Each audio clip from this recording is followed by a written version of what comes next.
என்னோட friend. Hi Avantika, எப்படிம்மா இருக்க? நான் நல்லா இருக்கேன் ஆண்டி, நீங்கள் எப்படி இருக்கீங்க? நல்லா இருக்கேம்மா. நீ தான் என் பொண்ணுக்கு எல்லா ஹெல்ப்பும் பண்ணுறியாமே சொல்லிட்டு இருந்தா. ஆமாம், நீயும் கிறிஷ் வீட்டில் தான் மருமகளாக இருக்கியா? ஆமாம் ஆண்டி, நானும் அவங்க வீட்டு மருமக தான். உனக்கு எப்படிம்மா, லவ் மேரேஜா அரேஞ்ச் மேரேஜா? எனக்கு அரேஞ்ச் மேரேஜ் தான் ஆண்டி. ஆமாம், யார் வந்து பொண்ணு கேட்டது? அவங்க வீட்டில் இருந்தே வந்து பொண்ணு கேட்டாங்களா? அப்படியெல்லாம் இல்லை ஆண்டி, அதெல்லாம் ஒரு பெரிய கதை. அரேஞ்ச் மேரேஜ் தான், ஆனால் அவர் வந்து அசல்லாம் கிடையாது. என்னோட சொந்த தாய் மாமா தான். நான் சொந்த தாய் மாமா பையனை தான் கல்யாணம் பண்ணியிருக்கேன். அப்படியா? அவங்க உன்னோட சொந்த தாய் மாமாவா?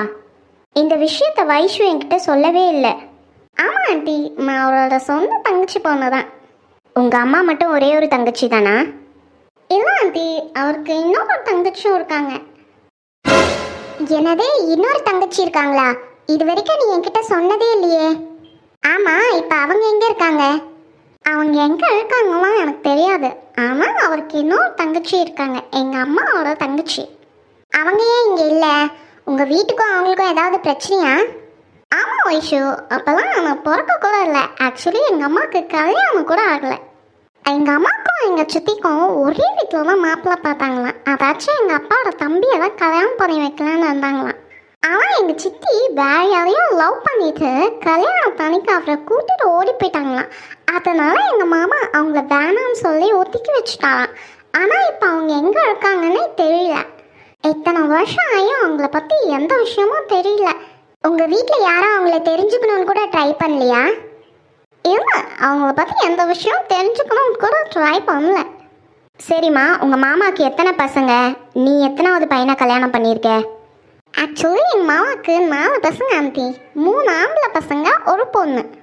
ஃபஸ்ட்டு பையனுக்கு கல்யாணம் ஆயிடுச்சு, அவருக்கு ஒரு குழந்தையும் இருக்கு. நான் 2வது பையனை தான் கல்யாணம் பண்ணியிருக்கேன். உங்கள் பொண்ணு 3வது பையனை கல்யாணம் பண்ண போகிறான். அப்படியா? ஆமாம், இந்த அச்சு எப்படி கிருஷிக்கு தெரியும்? இவங்க 2 பேரும் எப்படி சந்திச்சுக்கிட்டாங்க? ஆண்டி, எங்கள் அப்பா வந்து கல்யாணத்துக்கு முன்னாடி கொஞ்சம் கடனில் இருந்தாராம். எங்கள் மாமா வந்து எங்கள் அம்மா பேரில் நிறைய சொத்துலாம் எழுதி கொடுத்துருந்தாரு. அதெல்லாம் அந்த கடனுக்காக விற்று கடனெல்லாம் முடிச்சுட்டு நாங்கள் ஊரை விட்டு வந்துடும்.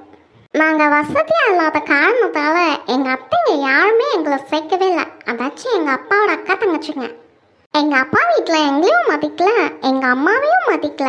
அதனால் நாங்கள் அந்த ஊரை விட்டே வந்துட்டோம். இங்கே வந்து தனியாக ஒரு வீடு எடுத்தால் தங்கிட்டு வந்தோம். அப்போ தான் எங்கள் மாமா வந்து எங்கள் நிலமையை பார்த்துட்டு அவர் கூடவே கூட்டிகிட்டு போயிட்டார். அப்போதுலேருந்து அவர் தான் எங்களை படிக்க வச்சார். நான் படித்தது மொத்தமே எங்கள் மாமாவோட செலவில் தான். அந்த டைமில் நான் காலேஜ் ஜாயின் பண்ணேன். சஞ்சனா இருக்கா பார்த்தீங்களா, அதாச்சும் எங்கள் மாமாவோட பொண்ணு. அவ்வளோ நானும் ஒரே கிளாஸ் தான். கிருஷ்ணா எங்களை டெய்லியும் காலேஜ் கூட்டிகிட்டு போகிறது வர்றது எல்லாமே. அப்போது எங்கள் கிளாஸில் ஜாயின் பண்ணது தான் அச்சு. அந்த அச்சுவை பார்த்து கிருஷ் அவள் அழகில் மயங்கிட்டானாமா. அப்புறம் 1 சைட் லவ்வாக இருந்தது. போக போக அவ்வளோ ஓகே சொல்லிட்டான். 2 பேரும் லவ் பண்ணாங்க. கொஞ்ச நாள் எங்கள் மாமாவுக்கும் தெரிய வந்துச்சு. அப்புறம் எங்கள் மாமா அக்செப்ட் பண்ணிக்கிட்டாரு. அதுக்கப்புறம் தான் என்கேஜ்மெண்ட்டெல்லாம் ஃபிக்ஸ் பண்ணாங்க. போய் பூவெல்லாம் வச்சுட்டு வந்துட்டாங்க. அப்புறம் தான் வைஷு வந்தா. வைஷு கிருஷ்ண லவ் பண்ணுறேன்னு எனக்கு தெரிஞ்சது. அதனால் நான் வைஷுக்கு ஹெல்ப் பண்ணேன். நீங்கள் ஒன்று சொன்னால் தப்பாக நினச்சிக்க மாட்டீங்களே. எனக்கு அச்சு சுத்தமாக பிடிக்காது. அப்போதுலேருந்து இப்போ வரைக்கும் அவள் ரொம்ப ஓவராக சீன் போடுவா. எனக்கு காலேஜ் படிக்கும் போதுலேருந்தே அச்சுவை சுத்தமாக பிடிக்காது. அது வேற இல்லாமல் எங்கள் வீட்டுக்கு மருமகளாக வர போகிறாளாம். அது எப்படி நான் வச்சுருவேன்? எங்கள் வீட்டுக்கு வேற யாருன்னா நல்ல மருமகளாக கிடைக்கணும்னு நான் ரொம்ப நாள் வெயிட் பண்ணிட்டு இருந்தேன். நல்ல வேலை வைஷு வந்துட்டா. சரிம்மா, இதெல்லாம் ஓகே. எனக்கு ஒரு டவுட்டு. கிறிஷோட லவ்வை அக்செப்ட் பண்ணிக்கிட்ட உங்கள் மாமாவுக்கு அவங்க தங்கச்சியோட லவ்வையே ஏற்றுக்க முடியாதுன்னு சொல்லிட்டாரு. ஆண்டி, எங்கள் மாமா எப்பவுமே லவ்வை கூட ஏற்றுப்பாரு ஆண்டி. அவர்கிட்ட ஓப்பனாக விஷயத்த சொல்லிடணும். ஆனால் எங்கள் சித்தி பண்ணது நம்பிக்கை துரோகம்ல. கல்யாணத்துக்கு ஓகே சொல்லி எல்லாத்துக்கும் தலையாட்டி பூமாமா தலையாட்டிட்டு கல்யாணம் பண்ணிக்க சொல்லாமல் கொள்ளாமல் ஓடி போனால் இந்த நம்பிக்கை துரோகத்துக்காக தான் எங்கள் மாமா எங்கள் சித்தியை வெறுத்தாடே. எங்கள் மாமா எதோ ஒன்றாலும் மன்னிச்சிருவாரா ஆண்டி, ஆனால் நம்பிக்கை துரோகத்தை மட்டும் மன்னிக்கவே மாட்டார்.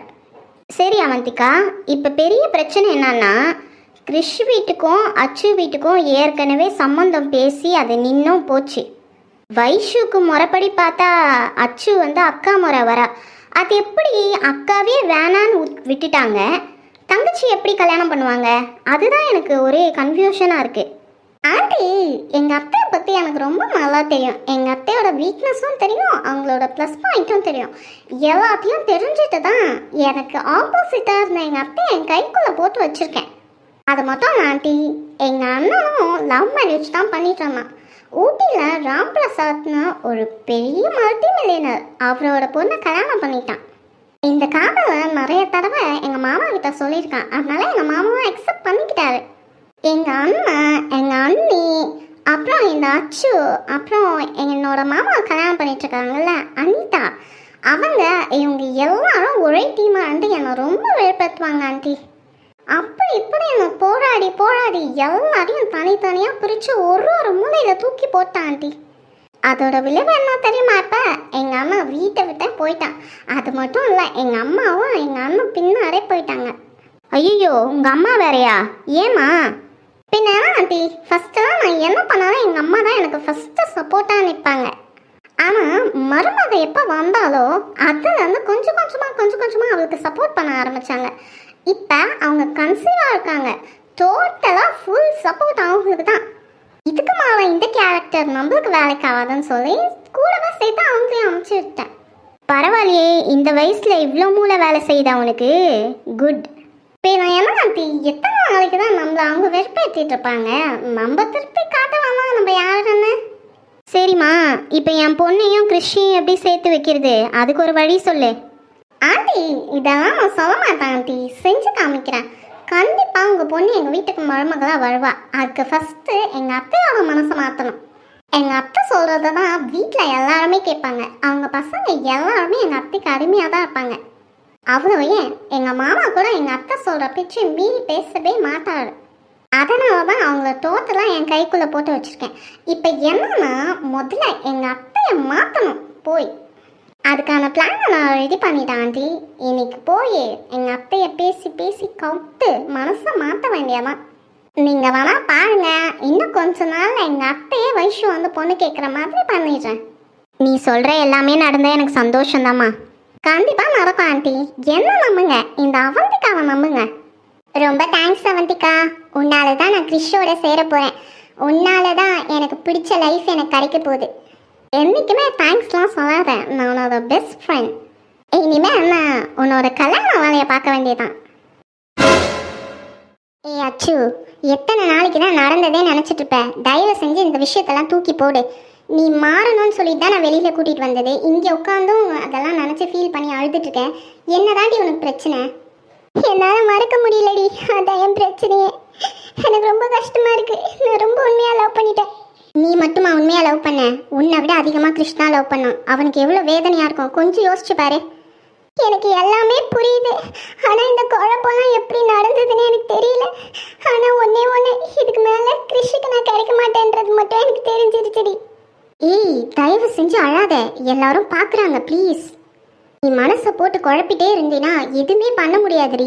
கொஞ்சம் உன் மனசை கிளியர் பண்ணிக்கோ, அப்போ தான் அடுத்து என்ன பண்ணலான்றதாச்சும் யோசிக்க முடியும். அடுத்து என்ன பண்ணலான்னா, கிறிஷோட சேர்த்து வைக்க போறியா? அது இந்த ஜென்மத்தில் நடக்காது. அவங்க அம்மா எப்படி பேசினாங்க தெரியுமா? அதை வச்சு நான் தெரிஞ்சுக்கிட்டேன், இனிமேல் என்னால் கிறிஷோட சேர முடியாதுன்னு. அச்சு ப்ளீஸ், அச்சு அழாத ப்ளீஸ், சொன்னா கேளு. என் கனவு எல்லாமே கனவா போயிடுச்சுடி. நான் ரொம்ப ஆசைப்பட்டேன் தெரியுமா? அதுவும் என்கேஜ்மெண்ட் கிட்ட வந்து இப்படி நின்னது ரொம்ப வருத்தமாக இருக்கு. ஏய் ப்ளீஸ் டி, அழாத. உன் நிலைமை எனக்கு நல்லாவே புரியுது. நம்ம ஏதாச்சும் பண்ணலாம். எல்லா பிரச்சனைக்கும் ஒரு தீர்வு இருக்கும்டி. தீர்வு இல்லாத பிரச்சனையே இல்லை. நீ கொஞ்ச நேரம் சைலண்டாக இரு, எதை பற்றியும் யோசிக்காத. கொஞ்ச நாளைக்கு அப்படியே ஃப்ரீயாக இரு. கடவுள் நம்மளுக்கு ஒரு சான்ஸ் கொடுப்பாரு. நீ பழசையே நினச்சிட்டே இருந்தீன்னா நம்மளால் ஒன்றுமே பண்ண முடியாதுடி. இதை விட லைஃப்பில் எவ்வளோ பிரச்சனைலாம் சில பேருக்கு வருது தெரியுமா? அதெல்லாம் தாண்டி அதெல்லாம் ஃபேஸ் பண்ணிட்டு வரதில்லை. அதெல்லாம் ஓகே தாண்டி. ஆனால் அவங்க அப்பா அம்மாவை மீறி நாங்கள் எப்படி கல்யாணம் பண்ணிக்க முடியும்? அப்படி நாங்கள் பண்ணோன்னா எங்களை ஒதுக்கி வச்சிருவாங்க. எனக்கு எந்த பிரச்சனையும் இல்லை. பாவம்ல கிறிஷ், அவனை யோசிச்சு பாருடி. அதுக்கெல்லாம் பயந்துட்டு தான் நான் சைலண்டாக இருக்கேன்.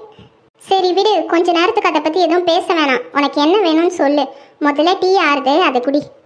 எனக்கு எதுவும் வேணாம். சொன்னா கேளுடி, சாப்பிடு. அச்சு டீனு வா போலாம். ஏய் அச்சு, சொல்றத கேளு, ஒரு நிமிஷம் நில்ல. அச்சு ப்ளீஸ் நில்லுடி.